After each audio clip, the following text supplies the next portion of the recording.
Hello everyone, আমাকে অনেকেই বলেন যে প্রেগনেন্সি আসাটা বড় প্রবলেম নয় দিদি, প্রেগনেন্সি আসার পর মিসক্যারেজ হয়ে যায়, অ্যাবর্শন করতে হয়, হয়তো বেবি হার্টবিট পাওয়া যায় না, ফিটাস ডেভেলপ করে না, কিছু না কিছু সমস্যা থাকে। অনেকেই প্রশ্নটা আমাকে করেন বা বলেন যে তখন আমাদের কি করা উচিত। এটা আমি বহুবার প্রিভিয়াস লাইভে বলেছি, বাট ভাবলাম আজকে একটা ছোট্ট রিলস করে বলে দিই, কারণ লাইভটা অনেক বড় হয় তো তখন অনেক মিস করে যান আপনারা। তো best way to deal with it is chanting mantra and তার সঙ্গে সঙ্গে ডাক্তারের হেল্প। ওকে না, মন্ত্রাটাতে আমি হেল্প করতে পারি, ডাক্তারি হেল্পে মানে ডাক্তারি এতে আমি হেল্প করতে পারবো না ডাক্তারের কোনো ব্যাপারে।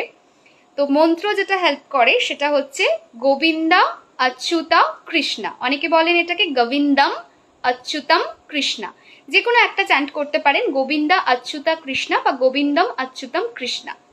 খুব ভালো হেল্প করে প্রেগনেন্সির জার্নিটাতে। প্রেগনেন্ট হতে কিন্তু এটা হেল্প করে না, এটা হেল্প করে প্রেগনেন্সির পরবর্তী, মানে প্রেগনেন্ট হওয়ার পর তার পরবর্তী জার্নিটাতে। মানে মিসক্যারেজ হতে দেয় না, অ্যাবর্শন হতে দেয় না, ফিটাস ডেভেলপ করে, হার্টবিট আনতে হেল্প করে।